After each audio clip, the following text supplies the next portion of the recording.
Hello, and welcome to another episode of the Washington Retirement Planning Podcast. I'm your host, Ethan Meikle, and here we specialize in helping Washington State employees build confident financial plans so you can retire earlier and pay less in taxes. In today's episode, we're talking about how do you actually enroll in a 403B plan.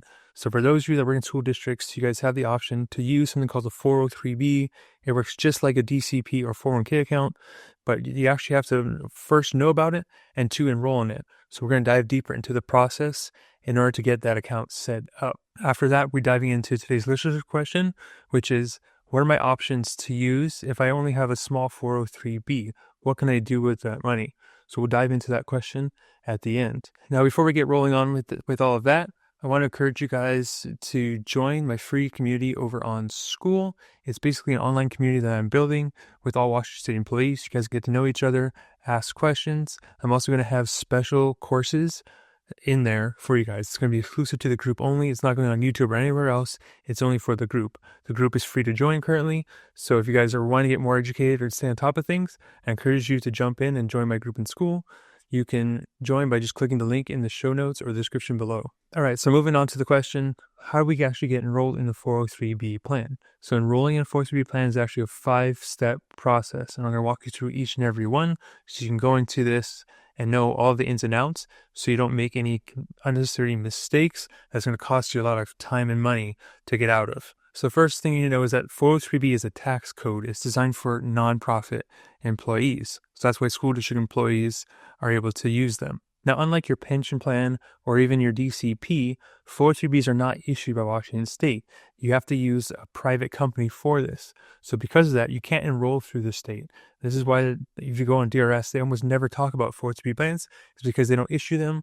They don't make any money from them, so they're not even going to promote them. Even if it would be the best in your best interest, they're never ever going to mention it. So the first step in setting up a 403B plan is to understand what your options are. Every single school district in Washington is given the option to pick and choose who they want to allow as vendors or providers of 403B plans in their district.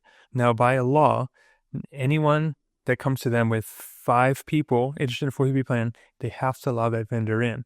So if XYZ Insurance Company comes in and says, hey, we have 5 of your employees that wants to do our 403B plan, by law, they have to let XYZ Insurance Company into the district. It doesn't matter how high their fees are, how bad their service is. If they have 5 people interested, they have to let them in. So just because you see a company on that list doesn't mean they're necessarily great. It just means they had at least 5 people to get started in there. So you want to vet the different vendors before diving into one. The easiest way to get that approved list is just go to HR or Payroll, ask them, hey, who's my list? Every district or most districts in the state are going to have something called a TPA. That's a third-party administrator. They're the ones that kind of control the contributions and approve what companies are allowed to come in and come out. So you can always go to the TPA's website once you find out who they are, and you can find an online list of those as well. So step 1, you need to figure out what that list is so you know what your options are. Now, step 2 is when you actually have to choose the vendor. Now, a couple things you need to know before diving into any one of these is you need to understand that there are 2 different types of 403 plans. This is what I talked about back on episode 9. Go back and watch that if you're not sure the difference between the 2 different types of 403 plans. Basically, they have 403Bs that are mutual fund based, and they have ones that are annuity-based. Annuity-based ones will lock up your money for a period of time. They have surrender charges. They often have higher fees, less investment options. The mutual fund-based ones are oftentimes issued by non-insurance companies. They typically have more investment options. Fees can be lower, not always, but can be. So you need to understand the differences between those before diving into one. If you jump into an annuity one on accident, they got you for 10 years. Otherwise, you're paying penalties. So you want to make sure you understand the ins and outs before just picking one or just enrolling with someone that knocks on your door one day at the school. When you're doing your research beyond just the type, you need to understand what the investment options are. What are the loan provisions? What are the fees associated with them? Are there any surrender penalties? All that type of stuff. So you need to ask all the questions up front to know what you're getting yourself into. I actually made a free resource about the 5 questions you need to ask before enrolling into a 403B plan. I'll link that in the description below for you guys to download to help you guys make this selection much easier. Now, I did produce a video a ways back on my pick for the top funds clips for top companies out there. Typically speaking, if there's ever Vanguard, Fidelity, or Aspire listed, those are usually my go-to choices. All of those will offer mutual fund-based annuity contracts, so you can go in there without locking yourself to that company for a period of time. There's no surrender charges. Fees are typically pretty reasonable or very low. Advisors are optional on those contracts. So if you want to do it yourself, you can do it and keep fees low. If you want to add an advisor on with Aspire, you could do that as well. So those are the ones that I usually recommend going with if you're not quite sure where to get started. And because they are not annuity, if you get in there, you're like, hey, I don't like this one, I want to switch to somebody else, you can do that without paying a penalty. So it's a good place to get started is any one of those 3 companies. So after you've gone in, found your list, and you picked what company you want to go with, next is the application process. So you need to actually fill out that application. If you're going with something of a big company like Fidelity, Aspire, or Vanguard, they are going to have online applications. So you should need to go to their website, find the 403 application, and fill it out. Other companies may only offer paper. So if you're doing paper forms, you're going to have to fill the paper form. So whatever the process is, you just need to call what your vendor is, ask them, how do I apply? And they'll send you the required paperwork or the online link to fill it out. Now, a question often comes up is, how do they know what school I work at? Or how do they know the account's mine if I'm just going to some big site and if I'm applying for the application? Now, the only reason they're able to link it to your school district is occasionally they'll ask what school district you're in and such, but it's the TPA, or the person in charge of sending the funds from the school district to the account, that's going to need to know the account number to send it to. You don't need to report or tell the school district that, hey, I opened one up, because they can't do anything with that information. It's the TPA, or the third-party administrator, that needs to know that. And when you fill out your salary reduction agreement, which we'll get to in a little bit, that's where you're going to put your account number, right? So for now, just fill out the application and you need to wait for it to process and you'll get an account number. Step 4 is that salary reduction agreement I mentioned earlier. So a salary reduction agreement is basically a 1-page form that tells payroll how much you're wanting to contribute into your 403B, when you want it to start, if you're increasing, if you're decreasing, if you're wanting to stop contributions, if you're trying to do Roth or pre-tax, any type of changes that have to do with 403Bs as far as how they get funded, you would use a salary reduction agreement. These can either be paper or online, depending on what third-party administrator your district uses. Some things to keep in mind is that most school districts will process payroll on the 10th or around that deadline. So if you want to make changes to the 403B, you want to let them know ahead of time. So if it's already the 20th of the month, you're like, hey, I want to get this change in for this month, you're too late. They probably already cut off payroll for the month. You got to wait till next month to make those changes. So you always want to be thinking ahead of time. If you know something's coming up or you want to make a change, don't wait till it's too late in the month to make the change. Do it at the beginning of the month to be safe. Now, the salary reduction agreement is also how you tell them if you're going to save pre-tax or Roth. So on your 403 application, you're not going to see an area where it ever asks you, is this a Roth 403B or a pre-tax 403B? It's just a 403B account. 403B accounts can take contributions from any source. So you're never going to you won't be ever setting up a Roth 403B per se, because they all take the same funds. It's basically one account, they'll accept either one. So in a 403B, you can have pre-tax contributions and Roth contributions. It's all under the same account number. It's the record keeper, aka the vendor that you selected, that is keeping track of those. So part of the reason they charge administrative fees is for that process, because keeping track of your cost basis, both from a pre-tax standpoint and a Roth standpoint, knowing how much growth you're getting, how much is subject to taxes still, how much is tax-free, if you've been in there for 5 years or not to justify the Roth being tax-free. There's a lot of things that they need to track on your behalf. And that's one reason why you're paying an administrative fee to these type of vendors, is for the work that they're doing in tracking that type of stuff on your behalf. So when you're filling the application, you're like, hey, is this a Roth or not? Don't worry about it. Just fill the application out. When you turn the SRA in and you say Roth on there, that's how you know it's going to be a Roth 403B account. It's just how you fund it. Now, not every school district has Roth, so you want to double check with your payroll office to see if it's an option before you turn an SRA, assuming it's Roth, or saying, hey, I want to contribute Roth when it's not available. Every school district has the option to say yes or no to Roth, and a lot of them still say no to Roth. So you want to make sure that it's an option before going through the process. So once you've gone through those steps, you've selected your vendor, you fill in the application process, you turn your SRA in. For the most part, your job is done. You just want to make sure that things actually get processed. Things get lost all the time, payroll may not process it correctly, and stuff and things like that. So you want to just keep an eye on it to make sure everything's okay, that the account actually opened, there was no issues with the application, that the salary reduction agreement went through, the proper amount actually came into your account. It didn't bounce back, or the check didn't get returned because they had the wrong address on file or something weird like that. So just because you're done with that part, you still want to track it to make sure the money's still flowing in. Occasionally, one error that I see a lot happen, especially with districts with new Roth agreements, is the person in charge of payroll doesn't understand there is a difference between pre-tax and Roth, and they just send one log basically in that to their TPA, and they don't basically break down what is Roth and what's pre-tax, and the TPA doesn't know any better, and they send everything pre-tax. So just because you filled a Roth SRA that said you're going to do $100 a month Roth, it's up to payroll to actually put that in the system correctly and tell the third-party administrator that's what you want. Because we've seen a few times where clients were thinking they're putting money away Roth, the district was reporting as a pre-tax contribution.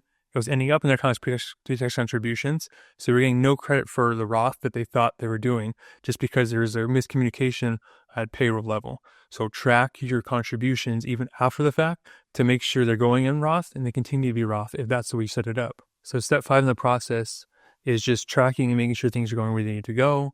Oftentimes, your third-party administrator is going to be your point of contact. So the third-party administrator, like I said, is in charge of managing the vendors and the contributions and anything that has to do with the 403 system. It's not through the school district. So you need to make changes, to the account. You're trying to take loans out, withdrawals, transfer it. None of that goes to your school district or repair office. It all goes through the third-party administrator. So it's important to know who they are, how to bookmark it as soon as you figure it out, so you can quickly reference it if you need to in the future. So they're basically managing 403Bs on behalf of the school district because there's a lot of different rules and forms that need to get processed, and that's what third-party administrators do. So basically, once payroll gets all the forms for the month, they know how many employees are contributing what to what vendor. They send it all to the third-party administrator. The third-party administrator is who sends the checks out to the different accounts for each different vendor. So that's the role of the third-party administrator. All right, so that's basically all the steps in order to get enrolled in one. Now, getting out of 403B is a completely different story, which I'll cover on a future podcast episode, because it can be a headache and a lot more work to get out of 403B than it is to get in one. So something you need to know ahead of time before diving into one is getting out can be a little tricky. Not always. It just depends on the vendor and who's processing it. No one's going to move as fast as you would managing your money. So you need to take it. And just know ahead of time that it's not going to be instant. It's going to take some time and some work to get the money out. If it still makes sense to use a 403B, then by all means do it. Don't let that fact slow you down, because the tax and growth opportunities you're going to get inside there will far outweigh the extra week or two or the extra paperwork you have to fill out to get the money out. Also keep in mind that once you get into the 403B account, you're still 100% in charge of managing it. So you're the one that has to go ahead and select the investments unless you had an advisor do it for you. If you're wanting to manage it yourself, you're like, I don't want to make any mistakes. We actually have a service that will recommend different investment options depending on the vendor you select to you. So if you open an account with Fidelity and you're like, hey, I don't know what to invest in, we can actually give you recommendations on that, or our service will. I'll link to that in the description below. It's the same system we use to give advice for people on Plan 3 or the defined contribution accounts. I've just gone ahead and loaded up different portfolio options for people with Aspire, Fidelity, and Vanguard accounts. But we can add any vendor out there. I have a couple of Equitable clients that I will load up recommendations inside of that as well. That way you get ongoing advice on those accounts without having to pay a separate fee or percentage of your assets to an advisor. All right, so moving on to the next question. Still staying in the 403B space here. So this is actually a comment on one of my videos. And basically this listener asked or said that they worked for a nonprofit for 20 years. We didn't have a retirement plan until the last 5 years. I've just retired at age 66 and I don't have a lot to live on. I'm considering taking out my small 403B savings. What are my best options? So for looking at options to get money out of the 403B, you really got 3 to 4 options that you can do. So option 1 is lump sum, which is you just take it all out. So if you have, $5,000 in the account, you just withdraw it out just like a bank account. You take it out. If it's pre-tax, you're going to pay taxes on all of it. If it's Roth and you met the requirements, then it comes out tax-free. So before you take a lump sum, you understand what the tax impact is going to be to see if it's going to make sense or not. So that's option one, is lump sum. That's something that I would never ever do unless it's like some dire emergency situation, or if the account really was just, it's real small and you had a purpose for that money. You're not taking out just because you had a purpose to take it out for. So that's option one, which is lump sum withdrawal. Option two is periodic withdrawals. So that's when you basically set up a payment plan. So you're saying, hey, I'm going to take $100 a month out, or whatever it is you want. So you're just setting up monthly recurring distributions from the 403B account. So that's another way you can do it. It's pretty common. But honestly, 403B accounts, they're built for growth. They're meant for you to save into. They're not the best for distributing. So while they can do it, there are certain tax advantages that IRAs have, and just ease of access that are offered to IRAs that aren't in the 403B space. So option 3 is usually what I recommend doing, is just rolling over to an IRA. So if we have a small 403B account, you just move that into your own IRA or individual retirement account. Once it's in there, an IRA, it's a lot easier to access your money, because in the 403B space, to get money out making changes, sometimes you got to fill out paper forms, not on the computer. You actually have to have a physical paper form in some cases, and you need TPA approval. In other words, even though you retired and left, if you wanted to take money out or changes, sometimes you may have to ask your old employer to approve it, which seems crazy because you don't work for them anymore, but that's when you're in that type of employer-sponsored account, they have those restrictions on there. So getting out of that, you remove that barrier. So it's a lot easier to access your money. Most things are going to be done online, and it just makes it so much easier. Of course, once you're in an IRA, it's still your money. So if you want to take a lump sum from that point, you could very easily. If you want to set up monthly payments at that point forward, you could do that as well. Now, in this person's case, if they are real low income and they're not sure what they need the money for, they might consider using an income annuity. So if this amount is small, they don't already have much of anything, and they really need cash flow, that's like their biggest thing. The amount you're going to get in cash flow from taking the safe withdrawal rate, 4 or 5%, may not be enough to sustain it. You still might run out of money, especially in situations like this. In my experience, if someone that's low income, they may trace down budget, but it's just a matter of time before something happens. You need to replace a tire, fix your car, some kind of medical bill comes up, whatever it is. There's always something that's going to come up that's going to exceed your budget, and you need to dip into this type of account. And so it may not last as long as you think, or if you try to manage on yourself. So an income annuity might be helpful in this case, and the fact that all you're doing is turning that 403B into another guaranteed income stream. You're turning it into just like another pension or Social Security check. So if they had a small account, and small is relative. I've seen some people say 403Bs are small at $1,000, and I've seen people call $40,000 403B small. So it depends on people's situation, what they consider small or not. But if you had a small amount in a 403B and you really wanted to make it last, like for sure, like I don't want to ever run out, income annuity could be an option for you. You put the money in, they're going to give you a certain percentage out every single month. So if they said, hey, the rate for 766 is currently 6.5%, they're getting 6.5% of wherever they put into it. So if that lady were to put in $10,000 into it, she gets $650 out every single year, which isn't much. I'm talking, a little over $50 a month, but it just gives you that guaranteed aspect so that you wouldn't run the risk of running out. You wouldn't be tempted to pull money out ahead of time. Of course, you wouldn't want to do this if you really did need the money for extra expenses or one-offs. This is just someone that, if their expenses were fairly normal, they had some in savings, but they wanted to make this money last, that's usually when income annuities will come into play. So it's just something to consider. It's something that an advisor should go over with them before diving into it. Those are all the different options that this person would have. As far as best is always subjective. Who knows what's going to be better for someone unless you meet with them. So I don't know if lump sum is going to be better than the income annuity. I don't know if leaving the 403B is going to be better than pulling out into the IRA. It all depends on that person's situation, which is why it's important to have an advisor that you can actually work and meet with, and not just take blanket advice off YouTube videos or podcasts and think it's going to work out for you, or just assume that's your best bet. Until you have an expert look at your situation and give you the personal recommendation, you're never really going to know what's best. And even in that case, most people have biases, and what I think is best is going to be completely different than what another advisor thinks is best. So you got to take advice with a grain of salt and just kind of trust your gut and see, who you trust and what makes the most sense for you. Now that wraps up this week's podcast episode. Make sure you're joining the free school community for future courses. And until next time, remember that your future depends on what you do today. All right, before I sign off, just a real quick legal disclosure that we're required to say as licensed fiduciary advisors. So remember that this is a podcast. It is designed for educational and entertainment purposes only. I don't know you personally, therefore I cannot give you any personal advice. So please don't take anything that we say on the show as being personal, financial, legal, or tax advice. If you want that kind of stuff, make sure you seek out a professional so they can help you with the strategies and investments that are right for you. Also, please remember that despite the name of our show, we are in no way associated with Washington State or the Department of Guidance Systems or any other Washington employer. We're a private-owned firm that specializes in working with Washington State employees, which is why we know so much about this stuff. So remember, we don't work for the state in any way, shape, or form, so please don't confuse us as being an official representative of the state. All right, that's it for the legal stuff. I'll catch you guys all next time.